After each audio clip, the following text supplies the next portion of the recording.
irrenunciables, todos aquellos derechos inherentes al hombre, ¿no? Reconocidos en garantías de nuestra Constitución o derechos humanos, ¿no? Hablando un poco sobre principios procesales constitucionales, recuerden que hay derechos que reconoce nuestra ley magna o nuestra Carta Magna, pero hay otros derechos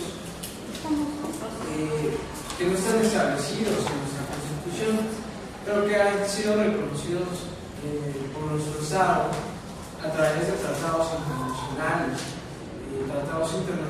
que ha ratificado que llevó a cabo nuestro Ejecutivo y que ratificó el Senado.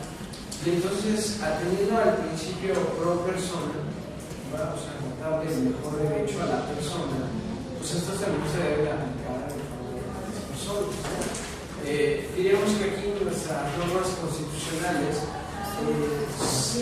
son superadas, nuestros derechos humanos son supranacionales, ¿no? O sea, van más allá de nuestra propia Constitución, y lo dice el uno constitucional, siempre y cuando el Tratado Internacional verse sobre derechos humanos. ¿Ya claro esto? Yo encontré un artículo que dice: derecho a la vida, a la integridad física, a la libertad, al honor y demás inherentes a la persona humana son irrenunciables y no pueden ser objeto de excepción, como la eutanasia.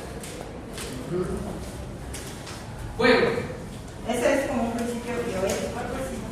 sí, lo que pasa es que fíjate que hay varios temas interesantes en las nuevas generaciones de derechos humanos, ¿no? Entonces, ¿hasta dónde alguien puede disponer de la vida de otra persona? ¿No? Entonces, vemos que nuestro sistema jurídico, al menos en Puebla, no está regulado la eutanasia, ¿no? Entonces, ¿qué quiero decir con eso? Que nadie puede disponer de la vida de otra persona, ¿no? Entonces, la verdad es que en la práctica sí lo hacen, ¿no? Ustedes vayan a un hospital privado o público y les dicen, bueno, no la vamos a desconectar. ¿Eso es considerado eutanasia también, desconectar a las personas? Entonces, la eutanasia pero no está con tu consentimiento, ¿no? La eutanasia técnicamente tiene un origen bioético, ¿no? Que es dar una buena muerte. Yo no sé qué tan buena sea la muerte de alguien que ya, por ejemplo, alguien que está en una etapa terminal, alguien que ya ni siquiera siempre está entubado, tiene muerte cerebral. Pero bueno, eso se ha discutido y ha sido un gran problema, no solo de México, sino mundial. Pero pues yo les diría que en nuestro país la eutanasia ni siquiera la tipificamos como ilícita, ¿no? La verdad es que en la práctica, en los sanatorios, hospitales, tienes dinero para seguir pagando el cuidado, no tienes, pues Dios. Oye, en el público peor, ¿no? Alguien más lo necesita, pero entonces con la pena, ¿no? Pero bueno, esos son derechos irrenunciables, ¿no? Derechos humanos, derechos, diríamos, que atentan en contra de la dignidad humana, ¿no? Por eso juega un papel importante la Declaración de los Derechos del Hombre y del Ciudadano, ¿no? La Declaración de la ONU, ¿no?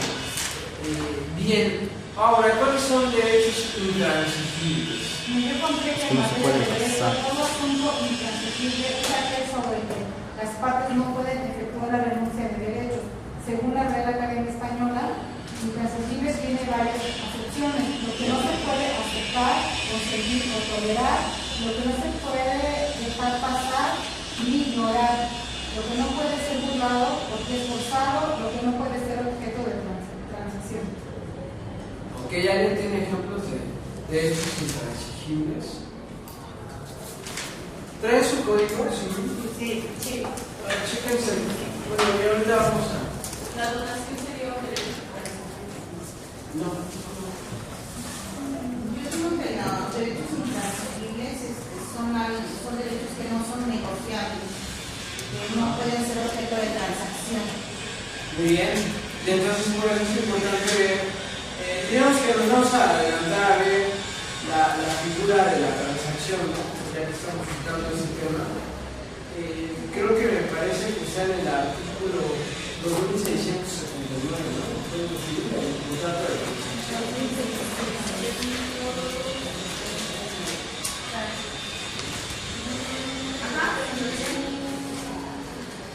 Ok, bien. Ahora busquen ahí cuáles son los derechos no transigibles, por ahí en alguna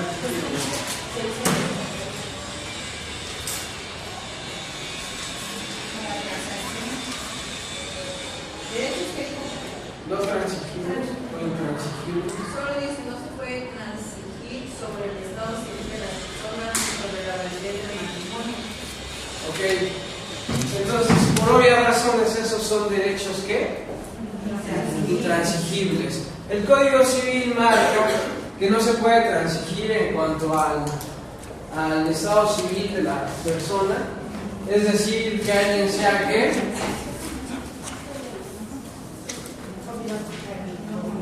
¿Cuáles son los estados civiles de las personas? Soltero, casado, muerto. Viudo, divorciado. Entonces nadie puede transigir sobre eso. Me doy a explicar. Sobre el estado civil de las personas no puede, porque son estados que reconoce el Estado. Y entonces nadie puede decir, bueno, estoy casado, pero llegamos a transigir con mi esposa que soy soltero, ¿no? O sea, no se puede transigir, ¿no? Si un hombre le es infiel a su mujer sucesivamente y no transige, No, o sea, no hablamos de la infidelidad, simplemente de transigir el estado civil de la persona. Que entre esposos, por ejemplo, digan, bueno, o sea, tú ponte que eres, o sea, transigimos a que eres soltero, ¿no? Es como mentir. ¿Cómo qué? Como mentir. Como mentir al Estado, por decirlo así. Sí, o sea, no puedes transigir sobre el Estado, o eres casado, te divorcias y ya eres soltero, ¿no? Pero no puede ser por convenio soltero, me voy a explicar. A eso se refiere que no puedes transigir el estado civil.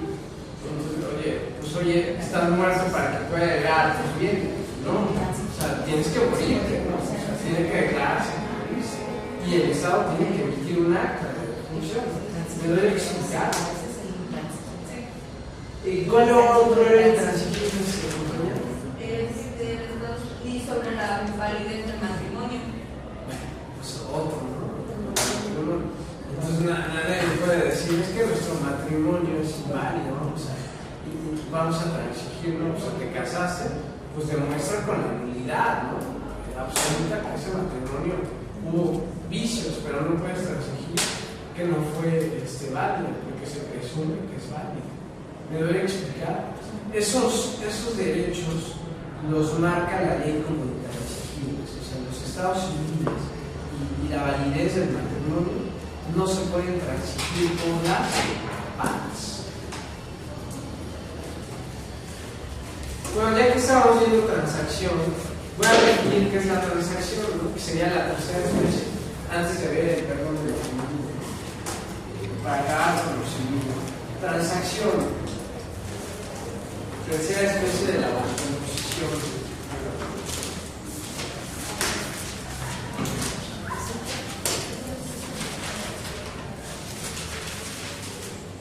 Tercera aquí, especie, ¿no?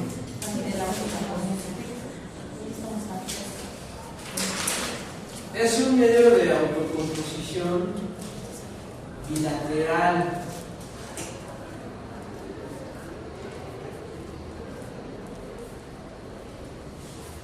Bilateral. Sí, bilateral. Porque a través de ella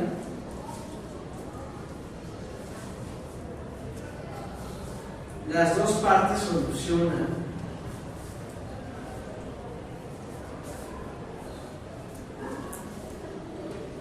el litigio.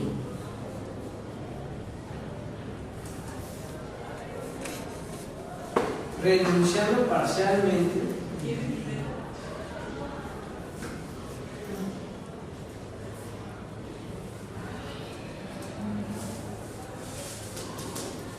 a su respectiva pretensión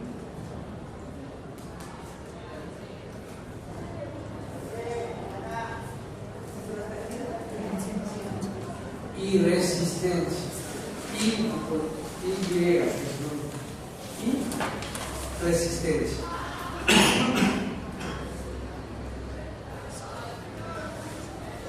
Punto y aparte. Bien, pregunto, ¿se entiende esto? Es un contrato por el cual las partes, dando, prometiendo o preteniendo algo, terminan en una controversia actual o evitan otra futura. Ahora sí, se entiende un poco más en qué consiste la transacción. Otra vez, compañero. La transacción es un contrato por el cual las partes, dando, prometiendo o reteniendo algo, terminan en una controversia actual o evitan otra futura. Podría ser un negocio cuando los dos están de acuerdo sobre el contrato. Ok, bueno, bien, fíjense que tocas un tema interesante. Si se fijan, la definición de transacción está en el contrato, y de hecho pues, es un contrato específico, un contrato de transacción. Pero yo lo primero que quiero diferenciar, bueno, ahorita lo vamos a diferenciar. El contrato, diríamos que la transacción puede ser judicial y extrajudicial. Entonces, para entender esto, la transacción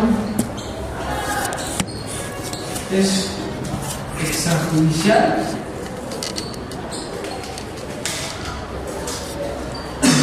y si es extrajudicial es un contrato.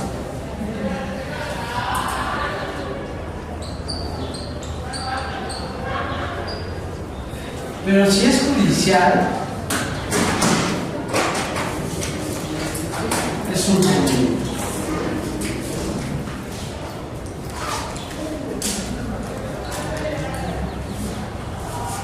¿Quién dice que le diga? Tú me dijiste que voy a los asustados. No me dijiste. O sea, trabajo en Ciudad Judicial. Ah, bueno, nada más, a mi favor. No, o sea, no es no me digan. Ah, ok, perdón. O sea, sí ves muy de cerca, pero la chuleta, pero nada la ves pasar. Ok, bueno, disculpa, ¿no? ¿Alguien ha litigado de ustedes? Digo, ¿tiene como una noción? Yo lo he litigado, pero a ver si se tiene la noción. Imagino. Extrajudicial es el contrato como tal. Yo te mando una persona por el cumplimiento de ese contrato. Entonces, llevo un acuerdo con la persona. Y ese contrato abre el convenio. Y entonces ya quedamos en acuerdo de que ya no se va a seguir.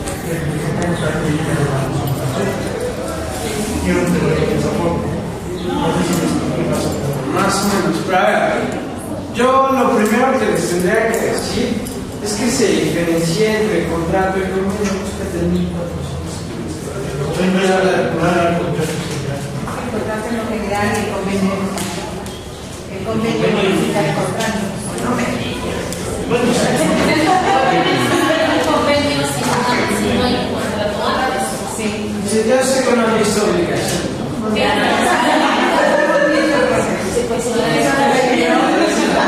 Donde dice contrato, reglas generales. 1400.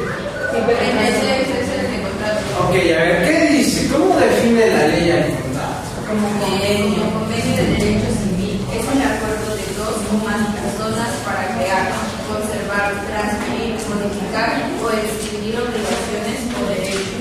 Bien, ¿qué características tiene un convenio? Un contrato, perdón. Es el convenio. Es el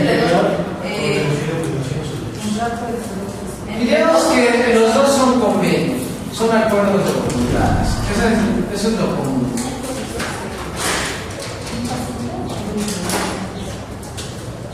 Para que sea convenio o contrato tienen que ser acuerdos de voluntades. Pero el contrato tiene características específicas. ¿Crea qué? Crea obligaciones. O extingue obligaciones o derechos. No, el contrato exige obligación. Crea o transfiere. Crea o transfiere. Ah, sí, creo transfiero obligaciones de derechos. Tiene razón.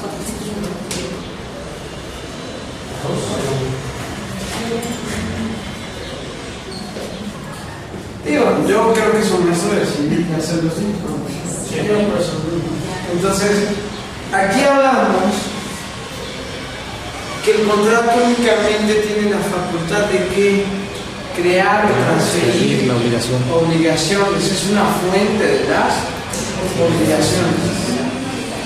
Por el contrario, podríamos complementar el convenio. ¿Qué otras características tiene? Conserva, modifica, nada más, porque igual El sigue. y el sí. El otro, claro.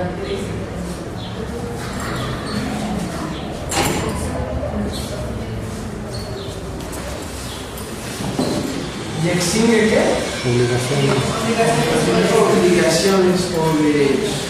Es decir, que puede terminar algo que ya está. Ahora, ¿qué entienden por la transacción? Si se los defino con una frase sencilla, creo que será más fácil asimilar. Es decir, es preferible un mal arreglo a un buen pleito jurídico. ¿Lo han escuchado alguna vez? ¿Sí? Claro, por supuesto. Eso es la transacción. Es darse recíprocas concesiones de las partes para efecto de evitar un juicio futuro o terminar uno que ya existe. En concreto es, ¿verdad? Es darse recíprocas concesiones. Prefiero que no me pagues los intereses y que entonces me pagues el adeudo. Yo te voy a pagar el adeudo, pero no te puedo pagar todo. Entonces, ambos se hacen recíprocas, ¿qué? Concesiones. Por eso dicen, preferible un mal arreglo a un buen juicio, a un buen pleito jurídico, porque las dos partes están haciendo recíprocas concesiones. Ahora, lo interesante es saber cuándo es contrato y cuáles son los efectos, ¿no? Por ahí en el artículo de la transacción, búsquete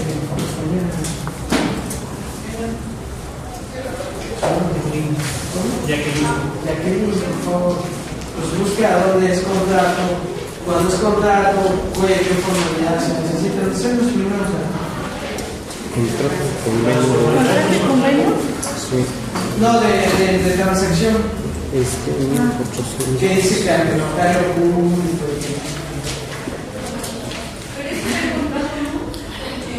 No, de transacción.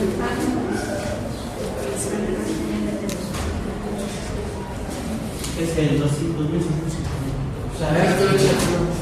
Dice, la forma de la transacción se rige por las siguientes disposiciones. La transacción debe hacerse constar por escrito en documento privado. Si el objeto de la transacción es evitar controversia estructural, las partes deben ratificar el convenio de contrato y sus firmas ante notario. ¿El qué? Convenio de contrato y sus firmas. ¿Convenio o contrato? Convenio del contrato. El convenio de contrato. O sea que es un qué? Contrato. El contenido del contrato, ¿no? El contenido del contrato. El objeto de la transacción. A ver, es el contenido, ¿no? Sí, El contrato. Ok. Ok. A ver, primer requisito. Para que haya transacción, ojo, para que haya transacción, primer requisito. Constar por escrito. El documento privado. ¿Documento qué? Privado. ¿Qué más? Si es para evitar controversias futuras, Ajá. debe de estar ratificado su contenido y firmado ante notario. Entonces, si es para evitar controversia futura, ¿es un qué? Es un contrato. ¿Y cuál es la forma? No solo tiene que ser privado, sino se tiene que ¿qué? Ratificar ante un fedatario.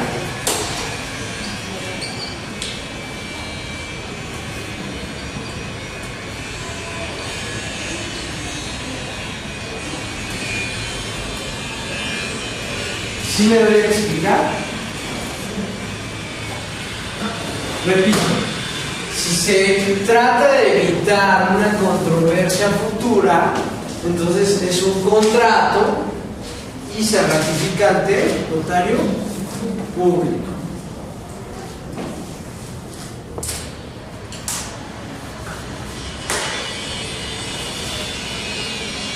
¿Qué más dice? Porque no acaba ahí. Si la transacción se refiere a bienes inmuebles o a derechos reales, se hará constar en escritura pública. Ah, pero aparte, la cereza en el pastel, ¿no? Si es un inmueble, ¿ok? O derechos reales, no basta que sea un contrato ¿qué? O un documento privado, sino se tiene que ¿qué? Constar en escritura pública. Tiene que haber una escritura pública.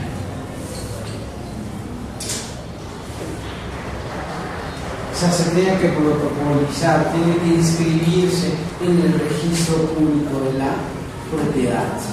¿Me doy a explicar? ¿Qué más? Cuando la transacción termine en una controversia judicial, el escrito en que se haga constar será ratificado ante el tribunal que conozca de esa controversia. Ahí.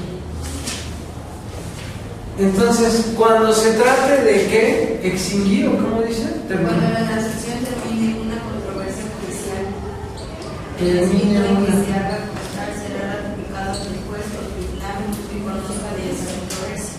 Cuando termina una controversia, ¿qué? Judicial. Judicial. Ok, bien.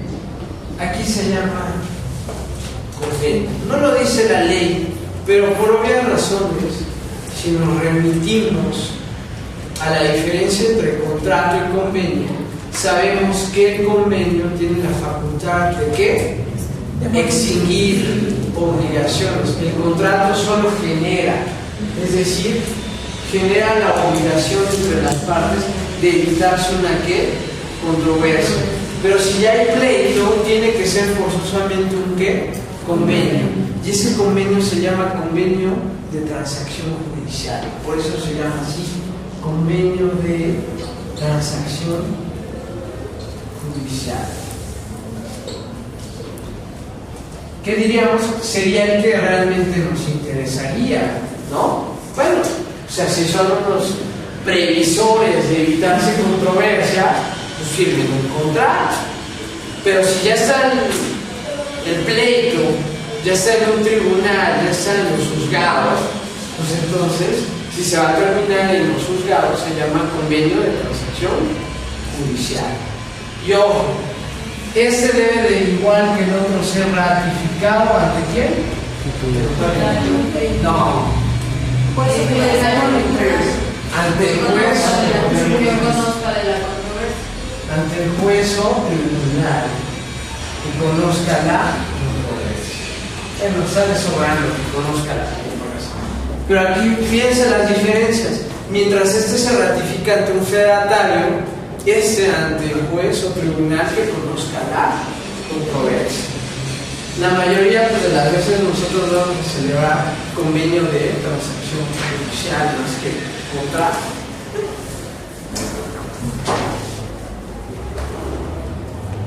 Pregunto, no sé si me di a explicar con eso.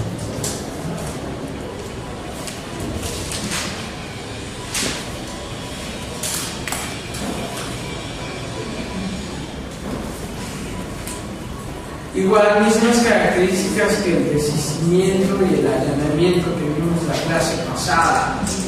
Si no se ratifica ante el juez, no sirve. Sí.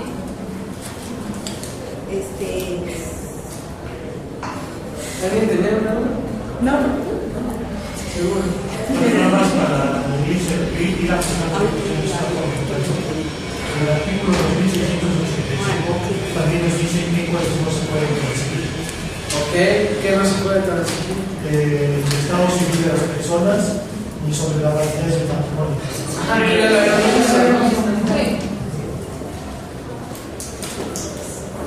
Y bueno, digo, o sea, ya se van a querer celebrar un contrato de transacción judicial para validar un matrimonio, están fritos porque a permitir, ¿no? El estado civil. Pero normalmente casi todo se puede transigir, ¿no? Es eso. Por ejemplo, la pensión alimentaria sí se puede. Sí, a ver qué dicen cuando es. 2688 dice: podrá haber transacción sobre las cantidades que sean ya debidas por alimentos y cuando el acreedor alimentista sea incapaz, esa transacción requiere aprobación. Claro. Es muy común, ¿no? ¿Alguien de ustedes no les ha tocado algún familiar o un amigo de un amigo que le demanden a los padres la pensión o a un pariente? Bueno, no, yo no tengo. Ok, ¿y hubo convenio? No, al principio sí, en el divorcio sí, pero como no lo cumplió, por eso ya no es. Pero diríamos que entonces había ya establecido un convenio. Sí, ya. Fíjate que es muy común, o sea, que los alimentos se llegue al convenio, aunque no es siempre, la verdad es que no es siempre. Muchas veces tiene que fijarlo después oficiosamente, pero, o sea, aquí se permite la transacción de los alimentos, ¿no? O sea, las partes pueden llegar a un arreglo, que después no lo cumplió, pero ya no hace el incumplimiento, pero ya había la voluntad de que él quiso dar determinada cantidad de dinero. Me doy a explicar, pero los alimentos sí se pueden transigir en porcentaje. Lo que no se puede transigir es el derecho a no recibir alimentos. Esos son derechos irrenunciables. O sea, alguien no puede decir, bueno, pues renuncio a tener derecho a alimentos, ¿no? Eso no puede ser. Y bueno, hablando de incapaces, pues obviamente necesitan la aprobación de él, pues, porque no tienen capacidad. Y que la transacción se le va rango de cosa acusada. Bueno, eso es muy importante. 2698. Eso es cierto, ¿no? Bueno, y aquí vamos. ¿Qué pasa? ¿Cuáles son los efectos jurídicos de la transacción? Lo que pasa es que el compañero pero no está bien, no está bien. ¿Cuáles son los efectos de la transacción? De cosa acusada. Eric, ¿cuáles son los efectos? Aquí lo dice en 2694. La transacción tiene respecto de las partes la misma eficacia y utilidad en la cosa acusada. Ok, ¿cuál es la ventaja de llegar a la transacción?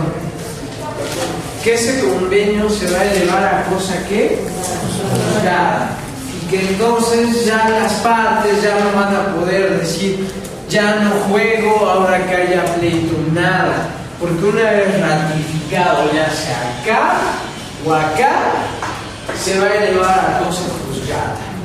Es decir, que se van a saltar los pasos de pruebas, la contestación de la demanda. O sea, aquí ya va a haber cosa juzgada. ¿Me doy a explicar? Obvio, para que haya transacción, ¿hasta qué momento procesal se puede? ¿Antes de qué? Pues en la sentencia, si no, pues ya continuar. Aunque la transacción sí se podría dar en cuanto al objeto de la prestación, por ejemplo. No importa que ya lo hayan condenado, pero si llegan a un arreglo y dicen, bueno, o sea, pues ya te voy a pagar lo que te debo, o sea, ya la litis ya no es si te debía, sino más bien cuándo te voy a pagar, pues se puede transigir después inclusive de la sentencia. ¿Me doy a explicar? ¿Y se puede modificar el convenio? Pues sí, no es lo más común, pero sí puede hacer. Sí se puede incluso realizar ya cosa acusada. Si hay voluntad de las partes, sí. Si alguien dice, bueno, o sea, ya que se ve por pagado, buena onda ya, digo, es muy difícil. El trabajo de muy bien. Sí, pues caso COVID Bermúdez, ¿no? Aquí en de Puebla, cuando fue la temporada, que se lo entamaron, ¿no? Porque no daba la lana, pero pues no reportó que ya en Puebla nada menos que en América, ¿no? Pues obvio, ¿no? O sea, mientras no reportes, pues el juez no es adivino, ¿no? Y entonces obviamente por eso se le entamaron, porque debía pensiones alimenticias, ¿no? Y Y sí se puede modificar, por supuesto. Acuérdense que los alimentos es cuando tienes la posibilidad, ¿no? O sea, bueno, antes ganaba 1 millón, ahora gano 100,000, pues ¿cómo? ¿No? ¿De dónde? Si me obligan 300,000, sí, pero pues ahora ya no gano eso.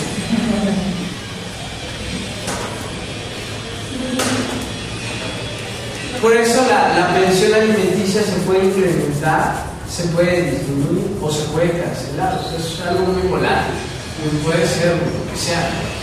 ¿Me doy a explicar? ¿Y en una pensión las propinas se dan? ¿Las qué? ¿Propinas? ¿Propinas? ¿A qué te refieres? Nosotros tenemos uno que trabaja en taller y tal. Ah, ya. Nosotros de 600, la propina es de 1,600. Digo, no es segura, aparte, o sea, no es algo certero, ¿no? O sea, cuando el juez fija la pensión en cuanto al salario, es lo que reporta el patrón, porque también se da que le pagan por abajo, ¿no? Por ejemplo, lo tienen reportado por el mínimo y resulta ser que gana más, ¿no? Pues también depende del patrón. Por eso, yo pienso que lo mejor para eso es que se les esté enviando nómina. Sí, pues sí, pero cuando se puede, por ejemplo, un herrero, pues ¿cómo? ¿No? O sea, los artesanos, ¿no? Más bien ahí sí te conviene que por voluntad, ¿no? Tampoco eso determina que los hijos voluntad, pero si tienes responsabilidad a lo mejor de 2 o 3 hijos, pues también no vas a voluntad de decir, de nada más como que para 100 pesos. Pues no, pero por eso existe todo este delito, ¿no? De abandono de persona. O sea, hay varias estrategias, ¿no?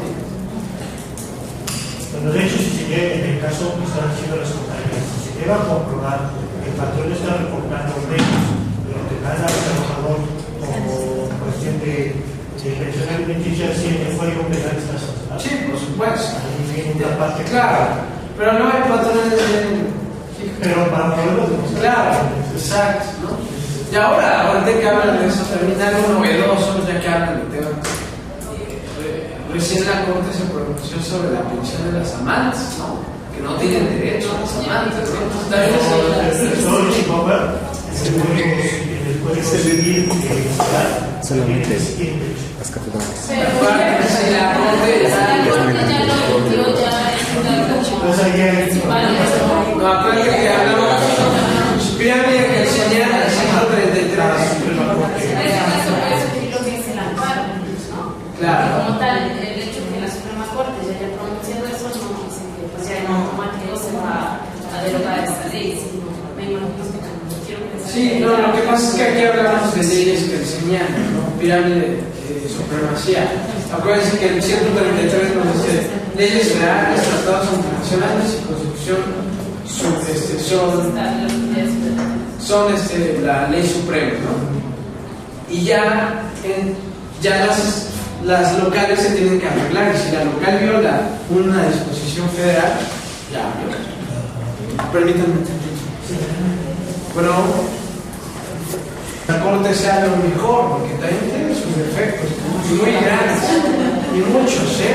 Yo, por ejemplo, estoy, muy molesto, en verdad, como tribunal de última instancia de la Corte, hoy que llevo yo un asunto, tengo un incidente en mi ejecución. Ven que la vez pasada les dije un día que no iba a llegar a clase. Y es fatal la Corte a veces, ustedes piensan que es lo máximo, es wow, ¿no? Y ordena a los tribunales y a los juzgados del distrito que cumplan. Pero los que trabajan en la Corte, hijo, dan mucho que desear, ¿no? Nada más así les cuento que mi incidente en mi ejecución es del 2012 y a la fecha no lo ha resuelto la Corte. Y donde ganó hace 2 años el premio a los derechos humanos, ¿no? Entonces, y vas y se los restregas a los de allá y en verdad, es complicado, no creo que la Corte es lo mejor. Y bueno, así como es en el retardo de la administración de justicia, pues también es en los criterios desatinados.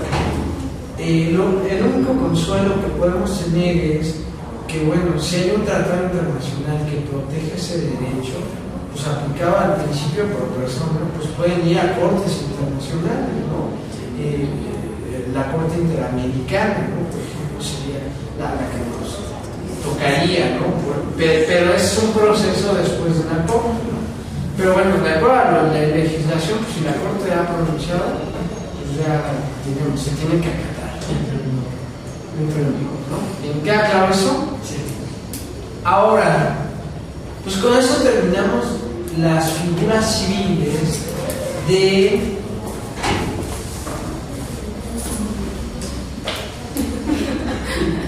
la autocomposición, ¿no? Allanamiento, desistimiento y transacción. ¿Qué característica tuvo esta que es bilateral? Ojo, las partes llegan a un arreglo, pero sin la intervención del juez o del tercero, sino ellas por sí solas son capaces de arreglar el pleito. ¿Me doy a explicar? Bien. Vamos a hablar ahora, vamos a cambiar de tema. Vamos a hablar de penal, porque el perdón del ofendido tiene que ver con penal. Pero antes de hablar de penal o de perdón del ofendido, quisiera hablar de la diferencia entre denuncia y querella.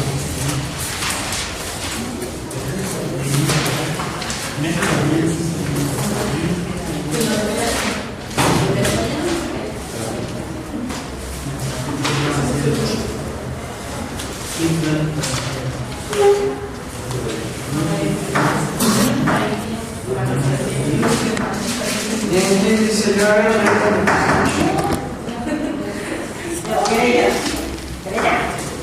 Es el escrito dirigido al juzgado penal competente y que debe reunir ciertas formalidades, por el que el sujeto, además de poner en conocimiento del juzgado un hecho delictivo, se constituye en parte acusadora del proceso que en su caso deberá. Y demás, denuncia es el acto por el que se informa a la autoridad de la existencia de un hecho delictivo. Bien, es una definición. Sí. Es llamada querella cuando así lo establece alguno de los delitos establecidos en el Código Penal Federal o local. En este caso, el Ministerio Público únicamente podrá investigar cuando se haga la querella. Delitos son perseguidos por querella el robo sin violencia, abuso de confianza, fraude, etc. Y es llamada denuncia cuando versa sobre alguno de los delitos que el Estado tiene la obligación de perseguir, los llamados delitos de oficio. Denuncia es el acto por medio del cual cualquier persona haya o no resentido los efectos del delito hace de conocimiento del Ministerio Público la comisión de hechos que pueda llegar a tipificar o configurar un delito. Y la querella solo puede ser presentada por la persona afectada por el delito, es decir, por el ofendido. Bien. Bueno, yo tengo aquí algunas diferencias que posee. Que por ejemplo la querella se impone en tribunales penales, la demanda es ante tribunales civiles y la denuncia se interpone ante una autoridad que a efectos prácticos puede ser la policía, el Ministerio Fiscal o el juzgado de guardia, pues, en este caso, pero la querella es en donde se pone en el Ministerio Público. La denuncia se configura como una obligación que impone el Estado para obtener la colaboración de los ciudadanos con la administración de justicia. En cambio, la querella y la demanda se constituyen como un derecho del ciudadano. Entonces, es lo que aquí también hace diferencia. Como un derecho del ciudadano para acceder a la administración de justicia y de este modo ver tutelados sus derechos para dar estrecha relación con el derecho constitucional. La denuncia no obliga a la autoridad a iniciar un procedimiento judicial. La querella y la demanda sí lo obligan. Siempre y cuando estén bien fundamentados, claro. Por supuesto. Bueno, bien, son interesantes los puntos de vista que ha dado el compañero y en general todos y cada uno de sus participaciones en cuanto a las definiciones. Quisiera tratar de ser muy breve, me gusta mucho el tema, pero voy a tratar de ser lo más breve para poder sacar provecho. Por supuesto. La denuncia no es más que una declaración de conocimiento de una persona que ha conocido la presunta comisión de un hecho delictivo público. El delictivo público es ir y contar sin más. Como es una declaración de conocimiento, es absolutamente antiformalista. Lo único que se requiere es que la persona esté identificada, ya que no se permiten denuncias anónimas. Y la querella si la denuncia es solo una declaración de si la denuncia es solo una declaración de conocimientos, la querella, sin embargo, es un acto procesal complejo. Y es un acto procesal porque solo se puede interponer de forma escrita y ante el juez competente. Ok, yo diría que no siempre es escrito, puede ser pero siempre va a ser ante el juez competente. Y la puede ser también en el Ministerio Público, ¿no? Bueno, bien. Digo, sí hay ciertas partes. Lo que pasa es que la denuncia también existe en materia familiar. Por ejemplo, la denuncia de asociación intestamentaria. Entonces, es una denuncia. Decía el compañero bien algunas características importantes, ¿no? Pero bueno, yo voy a tratar de explicarlo en penal y trataré de ir complementando lo que han dicho, ¿no? Primero, yo quisiera iniciar la clase así como con una radiografía de lo que es, digamos, un proceso penal que después abordaré, pero solo para que hoy tengan como una idea, ¿no? ¿Y cómo se inicia un proceso penal? Con una noticia que criminal.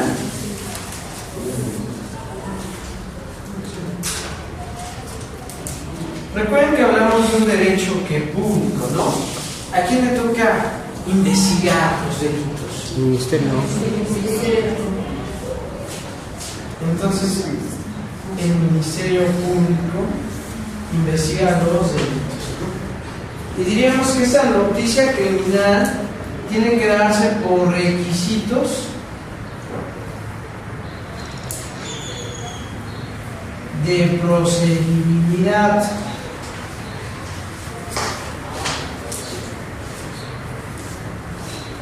Al igual que en un proceso civil, en materia penal también hay requisitos de procedibilidad. Y bueno, vamos a iniciar con estos, ¿no? ¿Qué dice el artículo 16? Creo que es párrafo segundo o tercero. ¿Del penal? No, de la Constitución. 16.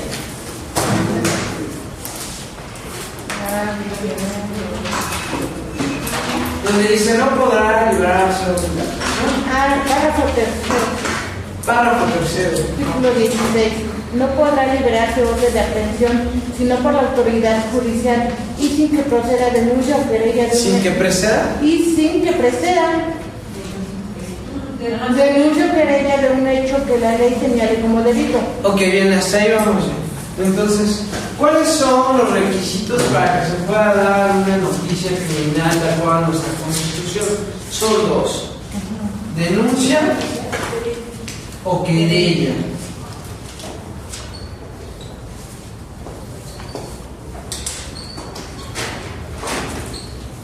Ahora entendemos que en esa primera parte del proceso,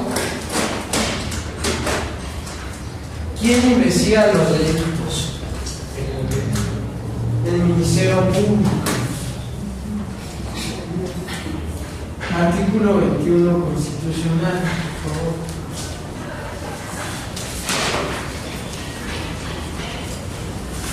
Artículo 21, párrafo 1. La investigación de los delitos corresponde al Ministerio Público y a la Policía, las cuales actuarán bajo la conducción y mando de aquel en que el ejercicio de esta función. A ver, esa parte. En el ejercicio de esta función. Ok, Ya. bien. Ojo, en el antiguo sistema inquisitivo, digo, no quiero ser muy amplio en penal, no es clase de procesal penal, pero sí quiero diferenciar el sistema inquisitivo de la actual acusatoria adversarial. En el inquisitivo era un monopolio el ejercicio de la acción penal por parte del Ministerio Público. O sea, sí o sí, siempre toda la investigación penal tenía que pasar por el Ministerio Público. Es más, se le conocía como el monopolio. O sea, el Ministerio Público era un monopolizador porque tenía bajo su jurisdicción o su competencia el ejercicio de la acción penal. Es decir, que alguien que quería pasar al juez, primero tenía que pasar por el Ministerio Público. Teóricamente ese artículo sigue igual en esta parte, aunque agrega que ya no solo lo va a hacer el MP, sino también se va a auxiliar de quién? De las policías.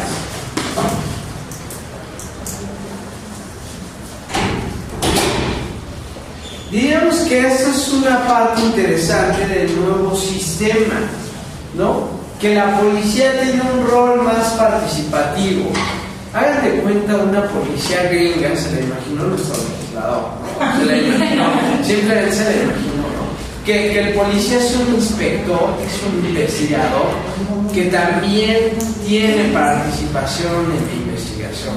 Ya no solo el pastel se reparte en el MP, sino la policía a cargo del Ministerio Público tiene la facultad de investigar. Que a veces sí lo hacen previa, ¿no? Entonces obviamente sí lo hacen, ¿no? Bien, y son los más mañosos del mundo para investigar, ¿no? Pero en fin. Más adelante, ¿qué dice, compañero? Continuando con ese motivo.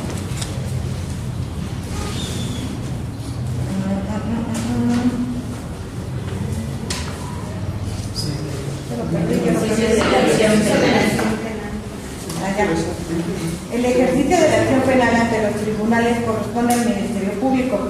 La ley determinará los casos en que los particulares podrán ejercer la acción penal ante la autoridad judicial. Ahí quiero compartirles algo novedoso. Entonces, esto es nuevo del nuevo sistema. Ya no hablamos de un monopolio del ejercicio de la acción penal.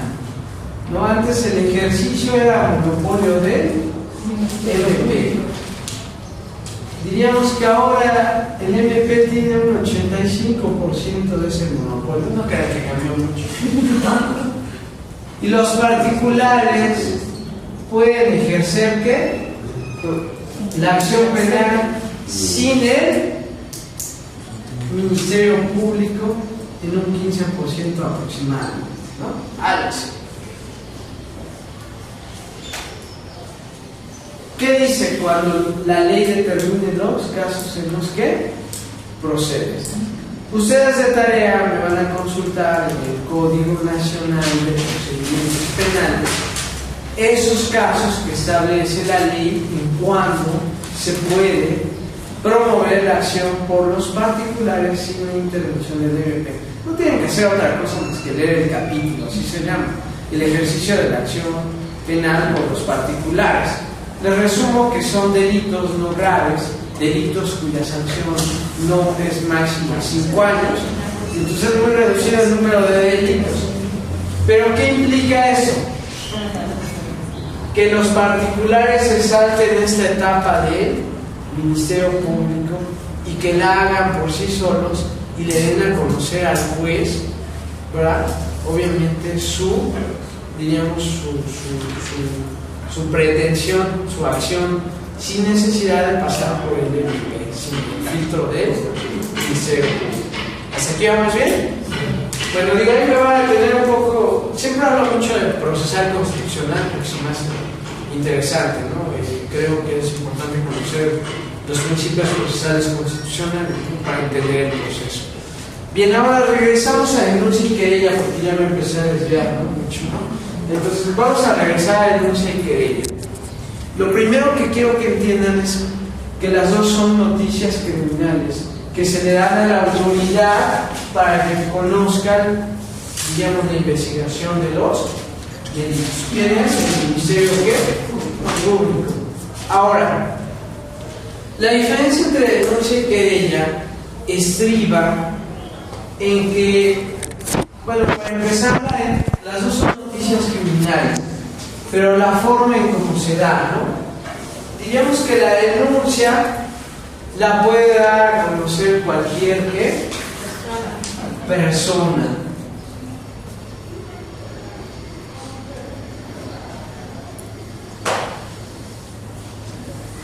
Cualquier chismoso, cualquier buen ciudadano, ¿no? Entonces, de hecho es un deber que nos impone la ley, ¿no? O sea, si tú te percatas de la comisión de un delito, pues tienes la obligación de dárselo a conocer a la autoridad competente, denúncialo, ¿no? Entonces diríamos que una característica de la denuncia es que cualquier persona puede dar la noticia criminal, ¿sale? La querella, por el contrario, solamente la víctima o ofendido. Fui más técnico, ¿no? Es como que de hecho se podría decir que la denuncia es una obligación, ¿no? Y la querella un derecho. Sí, podríamos decir que sí, compañera. ¿Víctima y ofendido es lo mismo? No. Bueno, igual lo pueden investigar en el Código Nacional que ahora nos define, pero les digo brevemente. La víctima es la persona sobre quien recae el daño de la comisión del delito. Por ejemplo, el muerto, a quien lesionaron, a quien le robaron. Esa es la víctima. Y el ofendido es aquel que tiene un interés. Por ejemplo, ni modo que el muerto se levante y diga, pues vengo a denunciar. No, o sea, pues el ofendido, aquel a quien le van a pagar los gastos funerarios. Exacto, aquel que tiene una relación con la víctima, ¿no? Estrecha y que puede, digamos, deducir sus derechos, ¿no? Entonces puede ser el esposo, la concubina. Bueno, ya vimos que el amante quizás no sé, no, pero al fin y al cabo alguien, ¿no? que tenga. Hoy modernamente pues tampoco podemos discriminar a las personas de la unión de los dos mismos sexos, ¿no? Pues es que era mi amigo, ¿no? O sea, pues sí, que bueno, ¿no? También era mi amigo, no, era su pareja, bueno, pues a lo mejor sí, no tiene ese derecho, ¿no? Bien, pero es una diferencia, ¿no? Entonces, aquí lo decía bien la compañera, y por eso aquí destacamos. La querella y la demanda es un derecho, o sea, tú lo puedes hacer valer, pero es un requisito, importante que tú lo hagas valer. Si no lo haces valer, el Estado no te lo va a hacer de a gratis. Entonces, cuando hablamos de delitos de querella, la parte interesada tiene que ejercitar la acción, si no puede proceder, digamos, la investigación. Sin en cambio, en la denuncia no importa, porque el Estado tiene la obligación de investigar la noticia criminal. Y decía que difería pues no estaba de acuerdo, difería de la compañera cuando decía que solo que no puede ser solo que solo sería, no, y que también estaba prohibida hacerla de forma anónima. Eso no es cierto. Hoy en la ley vigente ya hay la denuncia anónima. Entonces cualquier persona puede llamar, y es que acá se drogan en el salón 201 a tal hora, después de que sale el maestro, ¿no? Entonces, se hace esa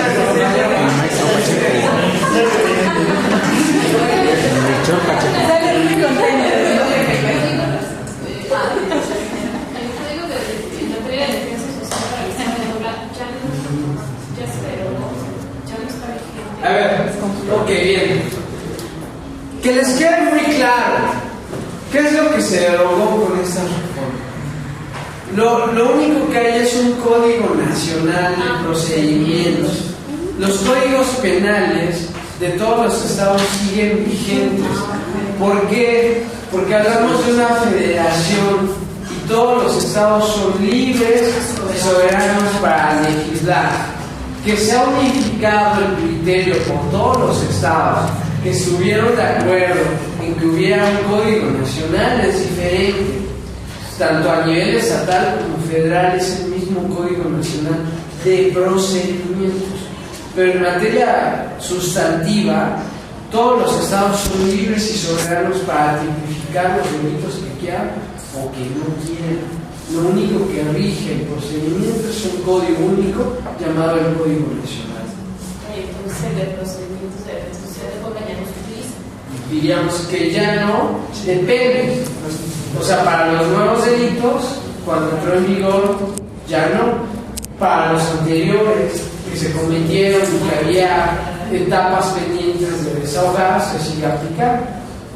De hecho, por eso hay juzgados del viejo y del nuevo sistema. ¿Vamos bien? Ok. Entonces, la denuncia a cualquier persona, ¿no? Inclusive la anónima, ya decía. ¿Qué pasa en cuanto a la denuncia anónima? Bueno, alguien tiene que hacerse responsable del hecho delictuoso. Entonces, ¿qué pasa en la práctica cuando alguien denuncia anónimamente? Oye, yo estoy viendo que se drogan en tal lado, a tal hora, etc.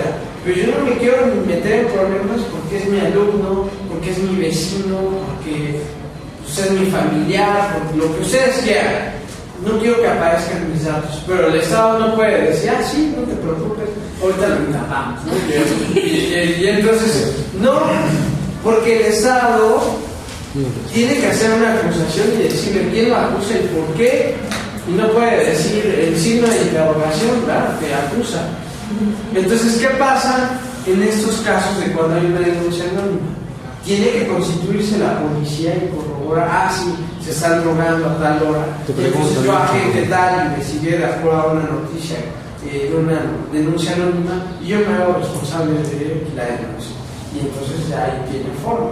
Entonces, el agente es el que tiene un ejemplo exacto. Claro, corrobora eso. O sea, pero no es que, pues yo, o sea, voy a hacer una maldad a mi vecino, no iba a decir que se droga, que vayan por él. Hace como una investigación, ¿no? Claro, tienen que investigar. No, y preguntan mucho. Principio de legalidad, pero Incluso te preguntan mucho cuando haces eso. ¿te preguntan qué? O sea, bueno, te dicen que es anónimo, pero te dicen, bueno, cosas muy específicas, qué hora, cómo. Claro, por supuesto. Situaciones del lugar. Sí, o sea, no nada más es decir, ah, pues. Ajá, sí, funciona. No, o sea, hay que dar datos, ¿no? Y entonces, para que procedan y para que vaya. También, o sea, es otro. Bueno, en fin. Pero cualquier persona puede dar la noticia. Aquí solo es la víctima o el herido, para que pueda proceder. Aquí cualquiera y ya procede. ¿Sale? Ahora, una regla de oro que quiero que se aprenda.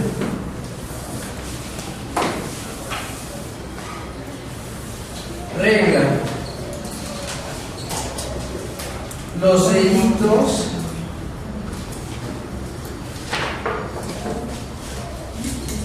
se persiguen de oficio.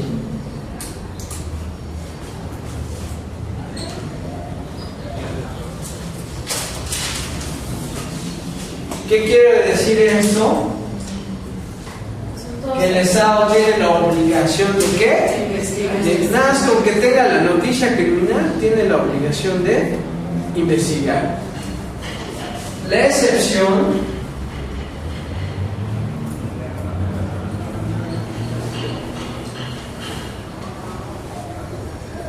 son los que se persiguen de querella o querella, inclusive le llama la ley necesaria. Ahora, ¿qué detalle es? Cuando un delito se persigue de oficio y cuando no de querella. Yo encontré en una jurisprudencia que los delitos que se persiguen de oficio son todos aquellos que la ley no contempla expresamente que lo sean a petición de la parte ofendida. Aquí pregunta, por ejemplo, esta jurisprudencia fue la propia de la quinta época. Yo leí que de la primera a la cuarta son consideradas históricas nada más, y de la quinta a la actual. ¿Y lo sabes por qué? No. No, pues sí, digo, o sea. Es que sí venía en el texto, no terminé de leer, lo voy a terminar de leer porque estaba yo investigando. Bueno, dando un poco de clases de constitucional, y digo, ahora que conmemoramos nuestra constitución, recuerden que de la primera a la cuarta época surgieron en la Constitución de 1857, que ya no está vigente. El juicio de amparo se crea en la Constitución de 1857.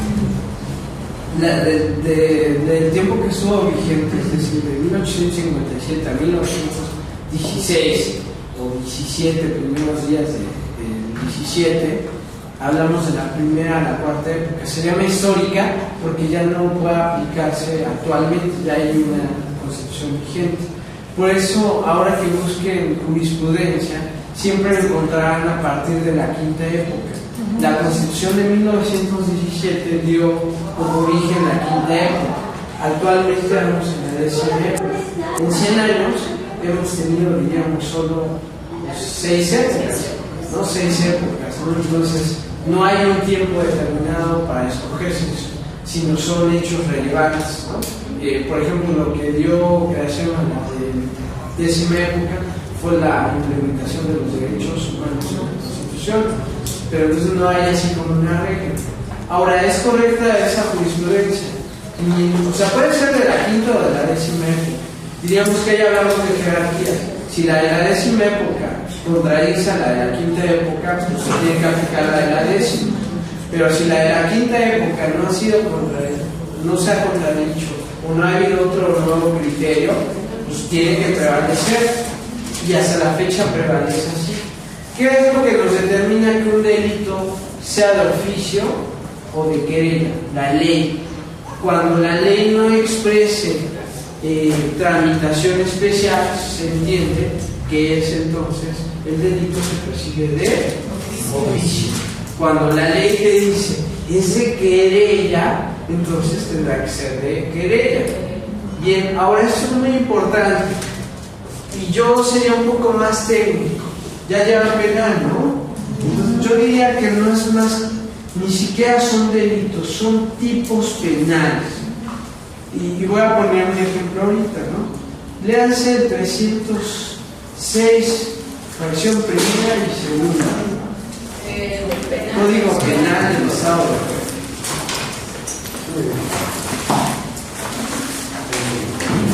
Bueno, 305 para que sepan qué es. Así es. Comete el delito de lesiones el que causa a otro un daño que altera su salud físico o mental o que deje huella material en el lesionado. Bueno, esa es la definición de lesiones para que lo sepan. 306. Alguien quiere una lesión que no ponga en peligro la vida. Fracción primera. De 15 días a 8 meses de No está bien, o sea, pero. No ibas a ir, pero luego fíjate. ¿Estás? Sí, leo otra vez, por favor. El 306. Alguien quiere una lesión que no ponga en peligro la vida del ofendido, se le impondrá de 15 días a 8 meses. Fracción primera. De 15 días a 8 meses de prisión o multa de 5 a 20 días de salario o ambas sanciones a juicio de la autoridad judicial cuando la lesión tarde en sanar menos de 15 días. Pero viene en la fracción segunda, bueno, fracción segunda, párrafo segundo, dice, en ambos supuestos solo se procederá contra Porque le da la fracción para que sepa. porque y la segunda fracción es de 6 meses a 2 años de prisión y multa de 10 a 50 días de salario, si la lesión tardara en sanar 15 días o más. En ambos supuestos solo se procederá contra la lesión por querella de la parte ofendida. Ok, ¿se entiende eso? Entonces, tratándose de lesiones que no pongan en peligro la vida, en síntesis, es decir, tardan en sanar menos o más de 15 días, es decir, por ejemplo, el curso pasado te veía con o algo. ¿A mí? ¿No? Está peinado. Ya se puso movilete. No me acuerdo, pero bueno, alguien recuerdo que traía moletas de ese, no me acuerdo. Bueno, en fin. Bastón. Bueno, bastón en ¿cómo se llama? Goodman, pero eso ya fue permanente. No, digo, o sea, ¿qué quiero decir con eso? Que si las lesiones tardan en sanar menos o más de 15 días, pero que no ponen en peligro la vida, es decir, puede ser una fractura, puede ser un rasguñón, un hematoma, ¿no? que tarda en sanar menos de 15 días. Pero al fin y al cabo no ponen en peligro la vida. Entonces aquel que haya sufrido ese tipo de ilícito tendrá la obligación de querellarse. Es decir, así podrá ir la compañera. Obligación o derecho. No, la obligación. A ver, fíjate, la compañera.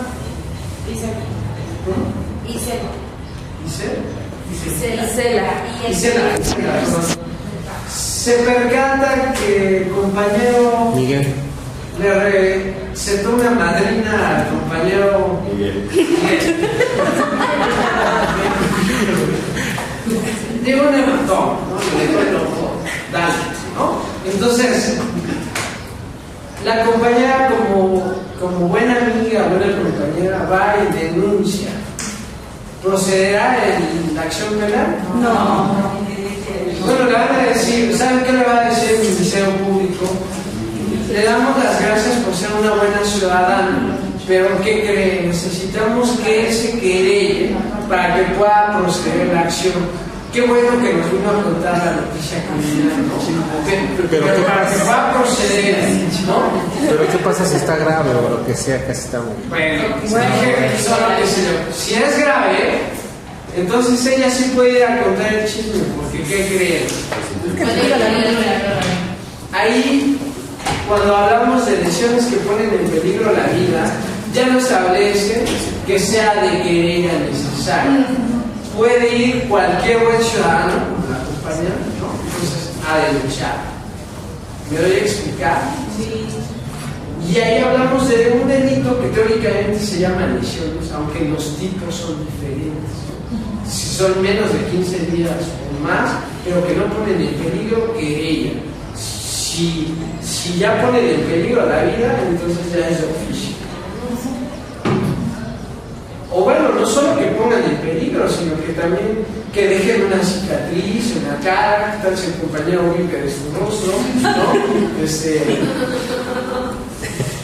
Una inmovilidad, permanente, no sé, ¿no? Y lo marca la ley.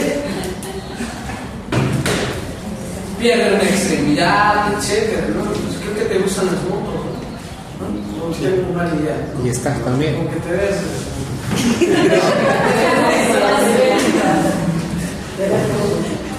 No me gustan pues nada. No, pero digo, o sea, la ley marca otros supuestos en los que pueda haber, ¿no? Lesiones que ahí sí son de oficio. Entonces, ojo, tener mucho cuidado. ¿A qué nos obliga eso? Pues a que consultemos la ley para saber cuándo es de querella y cuándo es de oficio. No podemos aprendernos de memoria, o bueno, sería malo decir estos delitos sí y estos no. Ahora voy a poner uno que por regla general es de oficio y no siempre es de oficio. Violación. Búsquense el 265.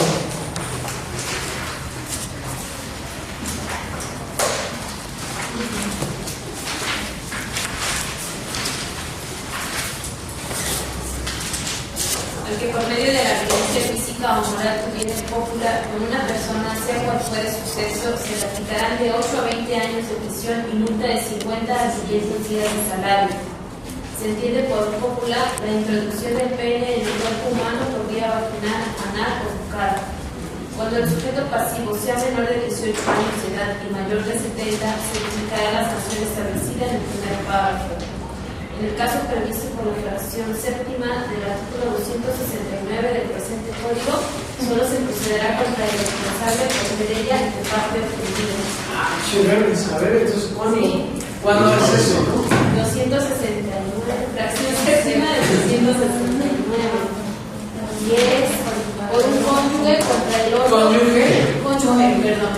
Sí, por un cónyuge contra el otro o entre quienes vivan en la situación prevista por el artículo 297 del Código Civil del Estado. Ok, a ver quién ayuda con el 297 del Código Civil. ¿Qué es concluir? 297. No, del civil.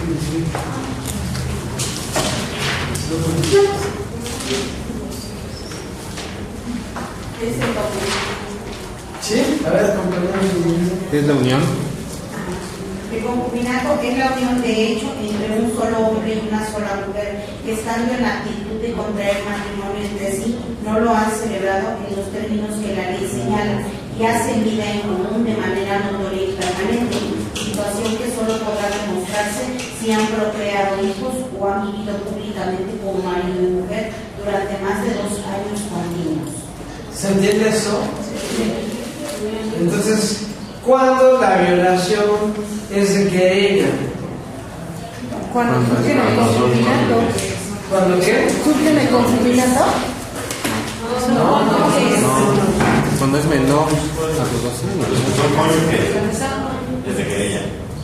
Cuando la violación sea entre cónyuges o entre concubinos. Ojo, puede haber violación entre concubinos, sí, entre cónyuges, Porque es de sí, mala voluntad, no es por... pero no es de oficio, es de querella necesaria, ¿no? Es decir, si por ejemplo a la pareja sentimental, ¿no? Ya sea cónyuges, esposos o concubinos, les gusta tener relaciones sexuales fuertes, ¿no? Por decirlo así, o sea, que le pega y los masoquistas, ¿no? Entonces, bueno, puede ser, ¿no? Digo, aquí en la vida del Señor de todo tenemos, ¿no? Entonces, obviamente, sí, o sea, puede ser que sí les guste, pero cuando uno de ellos diga, no, hoy no, aunque sí me guste, y el otro actúe contra su voluntad, sería una violación. Y con todas las palabras, no, es que somos pareja mangos, ¿no? O sea, aquí la ley establece la violación entre cónyuges. Oye, pero que te gusta el violín, pues sí, pero te dije que no, ¿no? O sea, es como una línea muy delgada, ¿no? Entonces, pero al fin y al cabo, en este tipo de violaciones, pues aunque el compañero vea que a la compañera se la moquetea, ¿no? Él no puede decir es que la están violando a mi esposa. Puede decir, estamos jugando a eso. Necesita ir ella y decir, me violó mi esposo, me violó mi concubino, ¿no? Y ojo, aquí el legislador le faltó algo moderno, ¿no? Y la violación entre los del mismo sexo, ¿qué necesidad? Pero aquí lo dice, de hecho incluso lo dice al principio, A ver. en el de dice, al depender de la violencia físico-moral, tuviere cópula con una persona, sea por fuera de su sexo. No, sí, o sea, Sí, no, la violación me queda claro que sí. Pero digo, o sea, hoy las modernas formas de unión de personas establecen la unión de dos del mismo sexo. Digo, y entre ellos solo que es ya se anularon, porque si los ve otro, pues ya puede ser de oficio, ¿no? Digo, debería de ser en esa implementación equitativa, ¿no? De acuerdo al derecho género, ¿no? Igual para ellos también, pero bueno. Pero tendría que entonces modificarse el Código Civil en la definición del matrimonio. No, el matrimonio nunca va a cambiar. Quiero que quede claro. El matrimonio es la unión de un hombre y una mujer, aquí en Chile y en Roma, ¿no? Más bien que se reconozca, o sea, la unión de personas del mismo sexo, eso sí, ¿no? No estamos en desacuerdo, o sea, que dos hombres o dos mujeres. Pero el matrimonio siempre tiene que ser la unión de un hombre y una mujer. Tiene una finalidad, procrear hijos, procrear la especie, perpetuar la especie. Digo, ellos hasta el momento no han salido ni menos. No pueden procrearlo, pero como viene